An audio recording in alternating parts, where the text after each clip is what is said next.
Eh bien salut tout le monde, c'est Dimitri, j'espère que vous allez tous très bien. Aujourd'hui on se retrouve pour le nouvel épisode 5 de notre série sur comment créer une API REST avec Node.js. Dans cet épisode nous allons voir deux choses principales. La première c'est la continuité de l'épisode 4 précédent. Je vous le rappelle, nous avons quelques correctifs à apporter, à savoir au niveau de la vérification de l'enregistrement, vérifier l'email, le mot de passe, etc. Nous allons également supprimer les promesses imbriquées pour passer par des waterfalls, vous allez voir que ça va être beaucoup plus clean. Bref, une fois ce petit nettoyage terminé, nous passerons réellement aux modifications et à l'ajout de nouvelles fonctionnalités dans notre API. En effet, le but sera de créer une nouvelle route users/me auquel on va y passer notre token JWT que nous avons fait lors de l'épisode précédent. Le but étant de récupérer les informations de l'utilisateur afin de les afficher sur le site internet ou l'application par exemple. Alors c'est bien beau de pouvoir récupérer le profil d'utilisateur, mais le top ça serait de pouvoir l'éditer également. En effet, si l'utilisateur souhaite changer quelque chose dans son profil, sa biographie, son mot de passe par exemple, il sera possible de le faire avec le verbe put qui sera intégré à notre route users/me. Alors une fois votre serveur en écoute, vous pouvez tester si le login fonctionne toujours avec Postman, c'est pas obligatoire, on va partir du principe que tout est à nouveau fonctionnel comme la dernière fois et c'est parti pour faire nos premières modifications. De retour sur notre éditeur de texte, je vous donne rendez-vous dans route et enfin userscontroller.js et on va faire nos premières modifications dans le to-do ici que j'avais déjà mentionné. Alors déjà première chose à faire c'est de vérifier la taille du pseudo. Ça peut paraître débile mais si l'utilisateur essaie de s'enregistrer avec juste une lettre, eh bien ça ne devrait pas être possible et donc on va le bloquer ici. Alors vous en doutez, ça fonctionne également dans l'autre sens, j'ai pas envie qu'il m'écrive un roman, donc on va bloquer les deux cas. Ainsi on va définir un nouveau if avec username comme ceci, length. Ici on va vérifier s'il est plus grand ou égal à 13, si c'est le cas, eh bien on rejettera la demande. On va également faire une autre condition, cette fois-ci ça sera un ou, on va reprendre le username.length et cette fois-ci on va vérifier s'il est inférieur ou égal à 4, voilà ça sera plutôt pas mal. Et ainsi on va faire tout simplement le même return qu'au-dessus, hop comme ceci, et enfin on personnalise le message histoire de dire que celui-ci doit être compris entre 5 et 12 caractères. Bien maintenant que ça c'est fait, on va mettre en place la vérification d'adresse email. Alors qu'est-ce que ça signifie? Eh bien en fait on va vérifier si l'adresse email qui a été renseignée par l'utilisateur est une adresse email valide. Alors pour cela on ne va pas le vérifier à la main, entre guillemets savoir s'il y a un .com, un .fr, un arrobase, c'est complètement déprécié ce genre de solution, on va utiliser un regex. Ainsi je vous donne rendez-vous sur le site emailregex.com, le lien sera en description de la vidéo et vous allez recopier tout simplement le regex qui se situe ici pour le JavaScript. Bien une fois votre regex dans le presse-papier, on va tout simplement le coller dans une nouvelle constante qu'on va appeler emailregex égale et on va mettre le regex. Pour rendre le code un peu plus lisible et plus propre, on va définir une nouvelle section entre guillemets qu'on va appeler constante. Alors l'utilisation du regex est extrêmement simple, on va encore une fois mettre une condition. Dans cette dernière, on va faire appel à la constante du regex, on va ensuite tester ce dernier sur une variable que l'on souhaite, ici email. Alors dans notre cas, on veut catcher l'erreur, c'est-à-dire du fait que l'email est invalide, donc on va tout simplement devoir inverser la condition avec un point d'exclamation. Bien maintenant, il nous reste une dernière chose à faire, c'est de mettre en place un nouveau regex pour le password. Le regex, on va le trouver sur le site regexlib.com, on peut également le créer, cependant c'est pas le but de cette vidéo, et je vous donne rendez-vous sur celui-ci car c'est plutôt bien fait et on va pouvoir trouver ce qu'on souhaite. Ainsi pour ma part, je pense prendre le deuxième de cette page qui permet de vérifier si le mot de passe est compris entre 4 et 8 caractères et s'il comprend au minimum un chiffre. Je vous invite à faire exactement ce que j'ai fait ici, c'est-à-dire une nouvelle constante pour le password, sauf que cette fois-ci, le regex n'est pas optimisé entre guillemets pour le JavaScript, on va devoir échapper ce regex avec 2 slash au début et à la fin. On va ensuite reprendre exactement la même condition que celle de l'email, sauf que cette fois-ci on va remplacer par password regex, bien entendu, on va tester le mot de passe et on va mettre une erreur personnalisée. De retour sur Postman, je vais vérifier si les valeurs sont correctement prises en compte et si je me fais rejeter si ces dernières ne sont pas valides.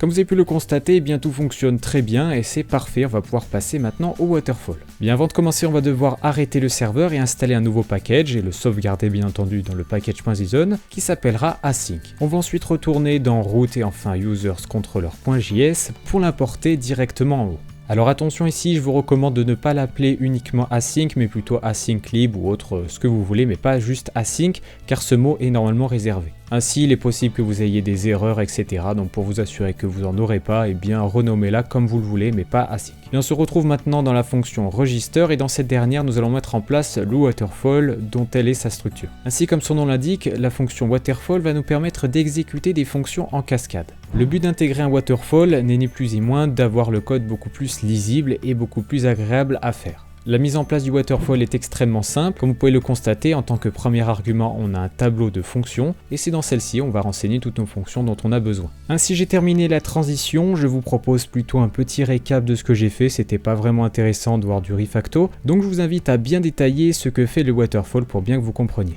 Bref, alors tout d'abord nous passons dans la première fonction, donc dans cette dernière on définit done car on n'a absolument aucun argument qui devrait nous intéresser. Donc on passe dans cette dernière, on arrive à vérifier si l'utilisateur est présent dans la base de données ou pas, donc ça j'ai rien changé. Cependant une fois qu'on passe dans le zen, on va renvoyer done nul avec userfound. Ce done est donc une fonction de callback, vous pouvez le nommer comme vous le voulez, personnellement j'aime bien le nommer done. Dans cette fonction de callback on va y retrouver au minimum un paramètre qui sera défini à nul pour signifier que l'on souhaite passer à la suivante. Au niveau des autres paramètres, vous allez passer tous ceux que vous allez avoir besoin dans la fonction suivante. Il n'y a aucune limite, vous pourrez placer autant de paramètres que vous le souhaitez. Ainsi, on va donc passer automatiquement dans le done qui va nous renvoyer dans la fonction suivante qui est celle-ci. Première chose à faire, c'est de vérifier si le paramètre userfound existe bien. S'il n'existe pas, on va renvoyer un statut 409 comme quoi il n'existe pas. Dans le cas contraire, on va utiliser bcrypt qui va nous permettre de hasher le mot de passe, j'en avais parlé dans l'épisode précédent. Une fois le mot de passe correctement haché, je vous le rappelle, il se situe dans la variable bcrypt password. Ainsi, on va passer encore une fois dans la callback done, on va toujours mettre nul car on n'a pas terminé le waterfall, on va y repositionner userfound car j'en ai besoin dans la suivante comme vous pouvez le constater ici, et on va également y passer la variable bcrypt password. On arrive ensuite dans la dernière fonction, donc dans cette dernière encore une fois on a les deux arguments qu'on a précisés juste avant, userfound et bcrypt password. On va donc créer le nouvel utilisateur, là rien ne change, sauf que cette fois-ci dans la callback done, on va uniquement envoyer new user car c'est le seul que j'ai besoin juste après à la fin, et je ne vais pas mettre de nul car j'ai terminé mon waterfall. Ainsi dans la dernière fonction qui est utilisée, on vérifie si l'argument newUser existe ou non. Si c'est le cas, eh bien on retourne un statut 201 comme quoi ce dernier a été correctement créé. Alors j'ai également mis en place un waterfall pour le login. Je vous invite à aller voir dans la description de la vidéo sur le Git tout le code, histoire de vous l'imprégner et de tester tout ceci. Je ne vous cache pas que c'était assez difficile pour moi de vous expliquer le waterfall, c'est quelque chose qu'il faut pratiquer, vraiment, c'est quelque chose qu'il faut voir pour comprendre, qu'il faut tester pour comprendre. Donc c'est pour ça que je vous invite très fortement à reprendre ce que j'ai fait et à tester en mettant en place votre structure. Bien maintenant que tout ceci est fait, on va mettre en place une nouvelle fonction qui va nous permettre, comme j'ai dit au début de la vidéo, de récupérer notre profil mais également de pouvoir le modifier. Ainsi, nous allons créer une nouvelle fonction qui s'appellera getUserProfile.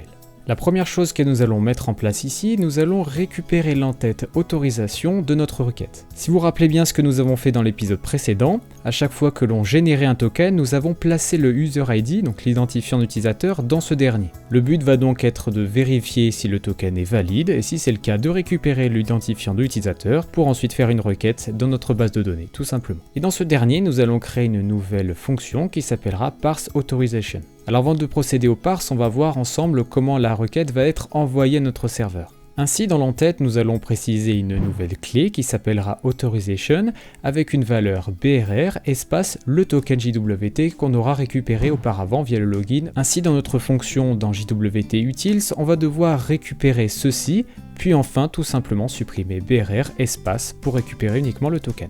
On va donc vérifier si la chaîne de caractères autorisation est non nulle. Si c'est le cas, on va tout simplement remplacer BRR espace par rien du tout afin de récupérer uniquement le token. Bien une fois que nous avons ceci, nous n'avons toujours pas résolu le problème, à savoir récupérer le user ID.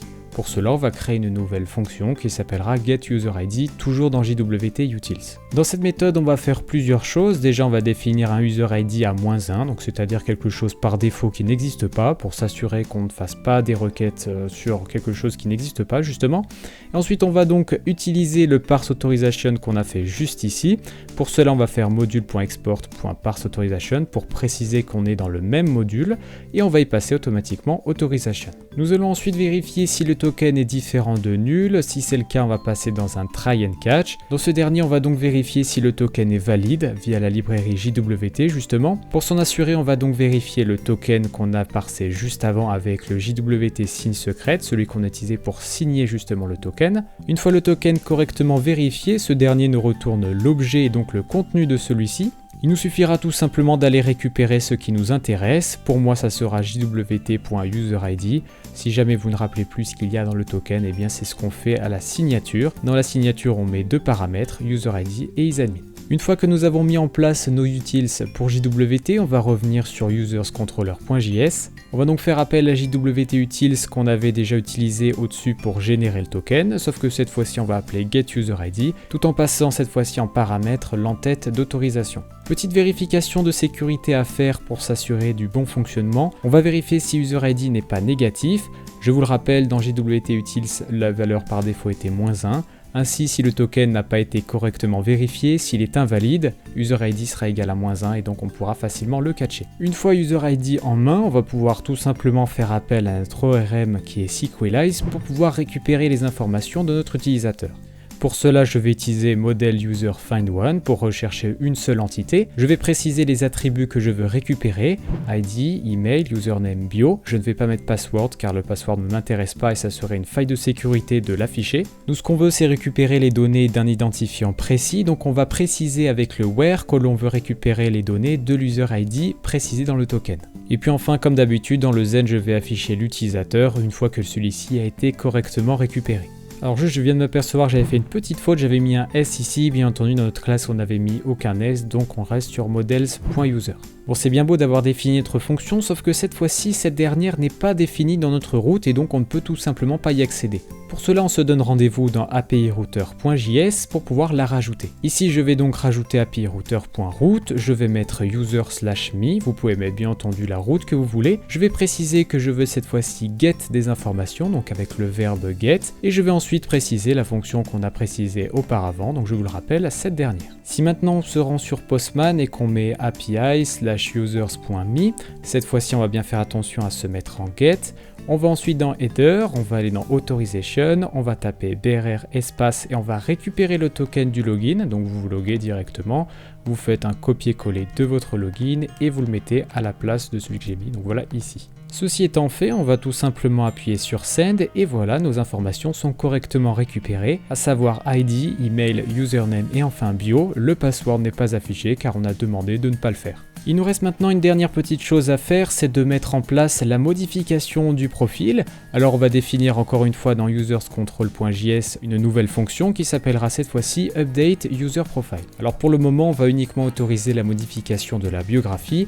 Pour ce qui sera du mot de passe, de l'email et même du pseudo, on le fera plus tard. Dans ce niveau, on a 3 niveaux de requêtes imbriquées, c'est pour cela que j'ai préféré mettre en place un waterfall.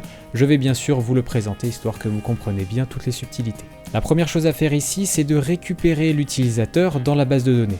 Pour cela, on va faire exactement la même chose qu'avant.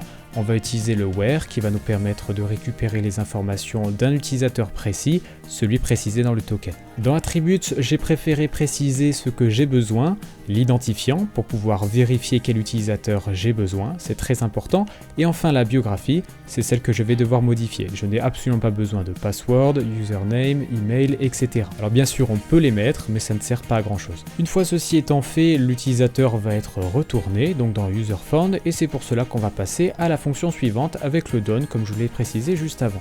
Ainsi on se retrouve dans cette fonction, on vérifie si userFound est valide ou non. Si celui-ci n'existe pas, c'est-à-dire que l'utilisateur n'a pas été trouvé, donc on arrête automatiquement en passant dans le 404 en retournant une erreur. Dans le cas contraire, on va utiliser la méthode update directement sur l'objet qui a été récupéré via le findOne. Dans cette méthode update, on va y préciser les paramètres que l'on souhaite modifier. C'est par une condition ternaire que je le vérifie et je mets à jour en fonction. Alors pour bien comprendre, il faut savoir que dans tous les cas, je mets à jour la biographie, soit avec la nouvelle valeur, soit avec celle actuelle. Ainsi, ma condition ternaire permet de remplir ce rôle.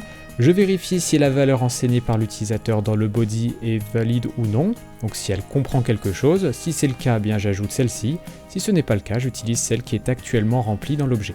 Bref, une fois que ma biographie a été correctement mise à jour, eh bien je vais automatiquement aller dans le Zen et je vais renvoyer automatiquement userFound en disant que mon waterfall est terminé. Et puis enfin, comme d'habitude, dans ma dernière fonction, je vérifie si userFound est toujours valide.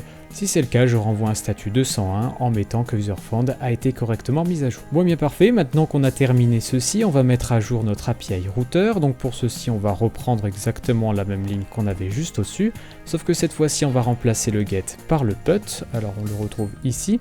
Et on va également modifier bien entendu notre méthode en mettant update user profile. Pour tester le bon fonctionnement, on se retrouve sur Postman, on renseigne la route user/me, On fait attention à mettre le bon verbe qui est cette fois-ci put et non get. Dans Authorization, on va toujours faire attention à bien mettre en place le token, BRR espace le token. Attention car le token expire au bout de 1 heure, si je dis pas de bêtises, je me rappelle plus ce qu'on avait mis. Donc faites attention à bien régénérer votre token, en avoir un nouveau pour le positionner à nouveau dans notre requête, dans le header. Bref, une fois ceci fait, on va aller dans Body, on va bien préciser XWW-Form URL encoded, c'est très important. On va préciser bio dans Key et on va renseigner notre nouvelle biographie. Donc ici par exemple je vais mettre n'importe quoi, on va mettre test par exemple, et si je fais send, j'ai bien ma nouvelle biographie qui est cette fois-ci à test.